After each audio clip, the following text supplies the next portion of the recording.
Hey guys, so I'm going to share a game today and work through it. It's not a particularly long one, and it's not a game that I've played.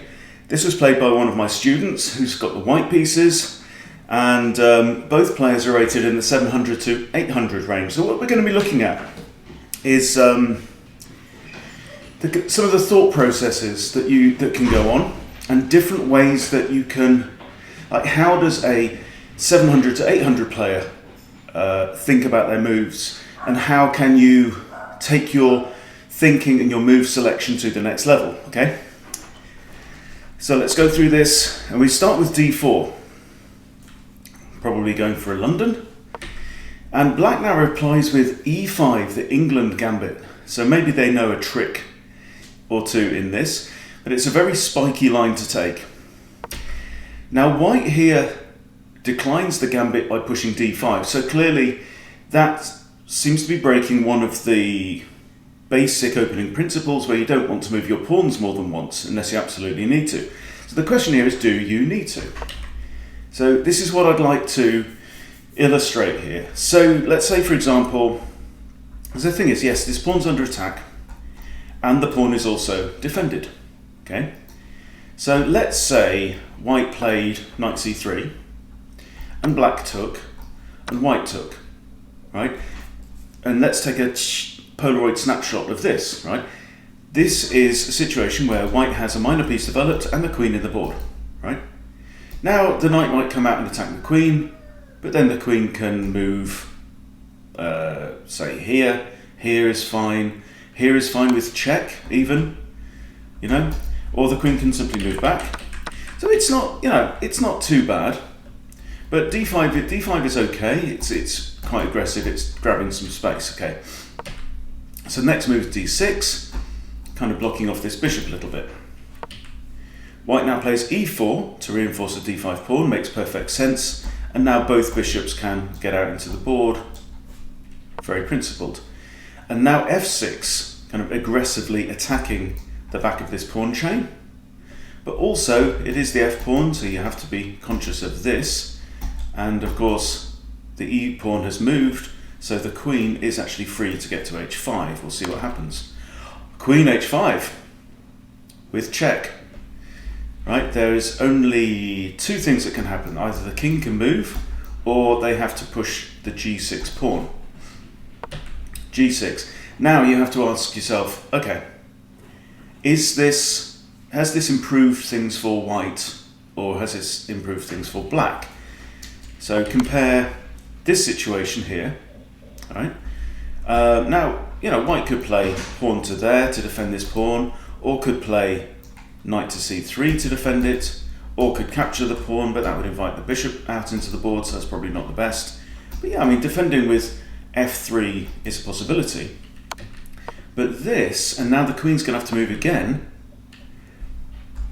has actually invited black to build quite a substantial pyramid. Black on one side, white on the other. All right. And of course, nobody yet has developed any minor pieces. So I would say that rather than bringing the queen out, yes, it's a check, right? But a check per se is not necessarily a good thing. A check is a completely forcing move. Black must respond to the check, must get out of the check on the next move. But if you can get out of the check with that, and winning a tempo and getting another pawn and reinforcing that pawn, defended by the, I would argue this is not better. So maybe I'd have said, something like knight to c3 at this point would have been fine. Yeah. Anyway, so we have there, and queen retreats. Now black develops a minor piece. So now you would argue that black is ahead in development with 1, 2, 3, 4 pawns moved and 1 minor piece, whereas white only has 2 pawns moved and the queen. Knight is attacking this pawn, it's defended by the queen. Now the light square bishop comes out, and this is helped by the fact that there is a pawn that pushed forward to d5 on the second move. So we could have, if pawn takes, pawn takes, but then the pawn again is reinforced by the knight, so the bishop again will have to move. So this is aggression, but maybe without a real threat. Okay, so here the bishop just drops back to a4, which is perfectly decent. meaning that this pawn now on c6 is pinned. The king's behind it, that pawn legally cannot move. Now we have, oh yeah, so I missed that, there's 2 attackers on that pawn. So there you go, that's my 700 thinking for you. Okay, knight takes pawn. It seems like black has the upper hand at this point. Knight to e2, and now b5. It's quite a few pawn moves. Black has already moved 6 of his pawns in the first 8 moves. This could turn out to be costly. Bishop just retreats to b3, and now bishop to b6. So there is a threat here, taking that pawn. He now has 3 attackers against this. No, not the queen, because that pawn's in the way. But has 2 attackers against this pawn here, and there is only 1 defender. White now castles, so maybe there's a failure to count attackers and defenders. So maybe that's a pattern here that White needs to build into his normal routine of assessing the board before he comes up with his candidate moves. Yeah, so are we going to see a pawn take? Yes, we are. Okay, so now black definitely in the ascendancy. Knight e to c3. And I find it hard to justify this move. Yes, there's it's putting a second attacker on here with only 1 defender, but why this knight, right? So White's idea is he wants to put his knight on there to attack the pawn. Perfectly reasonable. However, why doesn't he move the knight from b to c3 and have 2 developed pieces instead of 1 developed piece? So with this knight out to here, he's actually taken away a very natural development square from his other knight, which is still undeveloped. So always think, this is what I want to do. Can I do it with development? Okay, so this is played. And now pawn to d4 looks kind of normal. The pawn was overwhelmed. And so it pushes forward. Another pawn move, attacking this knight. This knight is defended by pawn and bishop. So are we going to see a capture? No, knight to d5, and I quite like this. This is putting the knight on an outpost square. If the bishop were to take, that wouldn't be good, because the bishop would then be looking at that rook there. And now why not have another pawn move, h5, right? So there's certainly a lack of urgency and development on black's part as well. And now a pawn move from white as well, a4. Yeah, white. I would argue that bringing this knight out to attack this knight might be a good idea. The bishop's defense is blocked, yeah? So if white does something normal, and then you can take, and take, you've won a pawn. There's not much scope for this bishop right now, but you could have knight to here, and if knight takes, bishop takes, and look, white's completed development, right? Definitely a better option, okay? But what we have was pawn to a4, and another pawn move by black. Pornucopia, this is. That actually undefends this pawn. Right? Before you move a pawn, think, what is this pawn defending? It's defending that and that from here, right? Okay, so from here, I'm defending that and that, which means if I move forward, I'm no longer defending that and that, I am defending that and that. Okay, is there a problem with that? Well, yes, because there's a big old nasty queen looking at that pawn. Right, do we notice the hanging pawn? No, we do not. White moves now a developed piece a further time. There was a pawn here. White did not notice. White's coming after this pawn here. Okay. Now, it is true to say, in terms of imbalances on the board, in White's favour, White has castled. Well done, you've castled. Black's king is still smack in the middle of the board, right? I still think that queen takes here would have been far more threatening, because then you've got ideas of knight, not on this turn, but knight can come in here with check, force the king to move, because the queen's not going to take and exchange itself for a knight. But we have queen to here, and now a developing move. Hooray! What are we on? Move 14. Okay. So developing move, it does nothing to defend this pawn. but it does block the check between the pawn and the king. So, as expected, queen takes b5. White is still actually down a pawn at this point, and the knight is pinned. Knight is pinned to the king. So how do we assess the board now? I mean, you kind of have to favour white at this point for the fact that the king is castled and safe. Black's king is precarious, to say the least. Black has also pushed a bunch of pawns up the board, so there's no bodyguard around the king there. The dark squared bishop is looking very bad. That pawn is currently stuck in the face of that knight, so that bishop's not going to engage in the game anytime soon. And also to white's favour, to some degree, both bishops are looking at the right kind of area of the board. So we have a kick now on the queen. However, black seems to have missed the fact that he has a hanging piece. What's the hanging piece? Bishop here on b7 is completely undefended. Yeah. And white also misses the same thing. Fails to capture the bishop. So this is something that white needs to do in every situation. You know, from here, let's goldfish, right? So that's defending that. Queen's defending that. Nothing's defending that. Defend is, defends. Pawn defends that. Bishop's defending this. Bishop's defending the queen. Bishop's defending the pawn. Rook's defending the pawn. We don't bother too much about the background pieces, but that is undefended, right? Now, if you did that, you would go, oh yeah, I can just take the bishop, and then I can take the knight, potentially, which would be undefended, right? Basics, okay? Now, for another pawn move, just for good measure. So I think what is going on here is the idea of bishop a6, skewering the queen and winning the rook, which is a decent idea. But if black were to do that, okay, so let's say white just does something like this, right? If black were to do that, white actually has a very good way out of this. Can you see what that is? Okay, with the bishop moving here, what has changed? Well, the bishop was there and was defending that knight. Now, that knight is no longer defended. And look, so now white can play queen takes knight, check, right?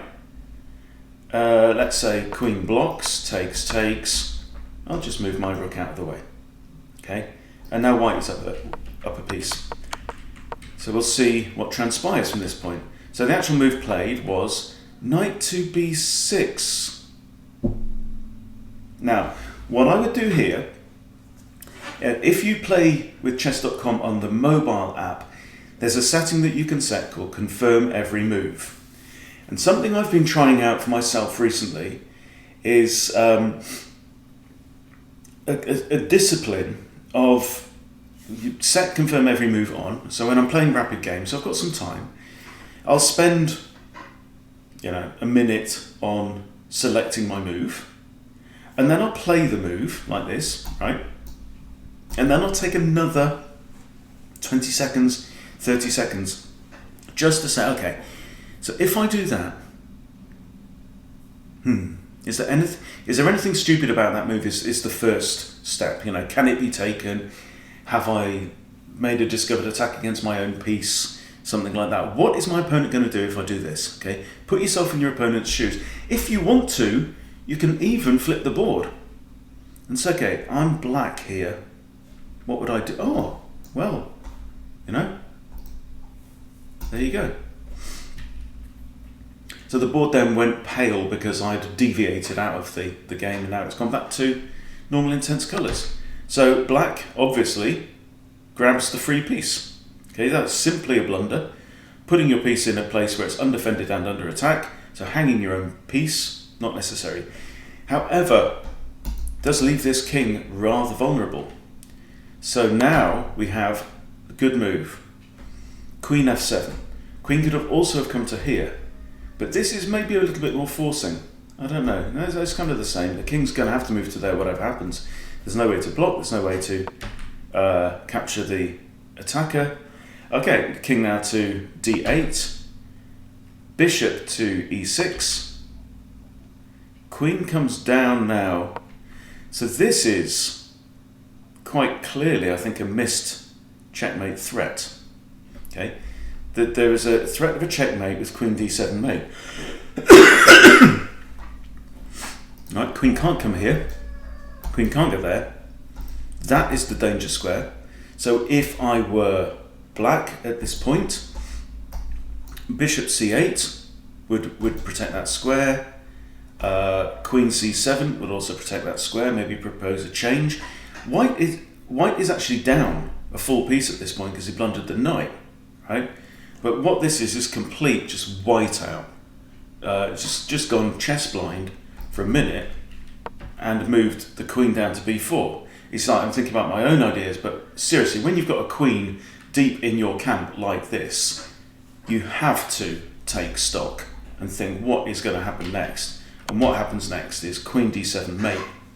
Okay, so I would describe this game as actually probably a lucky escape for white, you know, because we missed quite a few opportunities. White did some things very right, and the main thing, keep coming back to this, is managed to complete development. Okay, black never completed development. This bishop has never moved. These rooks have never moved. This king never moved, never castled, never got safe. Black spent an awful lot of time with pawn pushes. Right, that's 4, that's 5, that's 6, you know, and far too many pawn moves, and never got round to. So here we're on move 12. So I've got 2 minor pieces at home. The king isn't castled, the queen's still there. Okay. Now you can complete development in 8 moves. Okay, well let's do a very standard. So like Italian game, gioco piano. Let's say castles, knight out, pawn up, bishop up, knight out, something like this, you know, there, and let's say, you know, queen there, queen there. So this is the end of move 8, and oh yeah, and now black can castle. Okay, this is the end of move 8. So this is complete development in 8 moves, right? That's the quickest you can do it. In that game that we've just seen, black never completed development in 20 moves, and that's honestly why black lost, because, you know, black left his king in the middle of the board and the king was undefended and too easy to attack, and with pushing all the pawns up the board created a lot of space on black's side that white could very easily penetrate and get an easy win. Okay, so yes, blunders on both sides, you expect that below 1000 level. To white's credit, he did a better job of development. What white needs to work on? Basic discipline. Do the goldfish every time. What's under attack, what's undefended on both sides of the board, and you know, I think he'll be breaking through 800 onto 900 and 1000 very soon. So there you go. I hope that's been useful for you. If you're under 800 rated, you should get a bunch of tips from that game, particularly on the thought process and visualizing what's going to happen if I do this. What's my opponent going to do? Do I like that? Or scenario B, or scenario C. Okay, it's as simple as that. That's all chess is about. You know, predicting what's going to happen. What are my options? What's going to happen if I choose that one, or that one, or that one, and which works out best for me, best for my position. Okay, thanks for watching.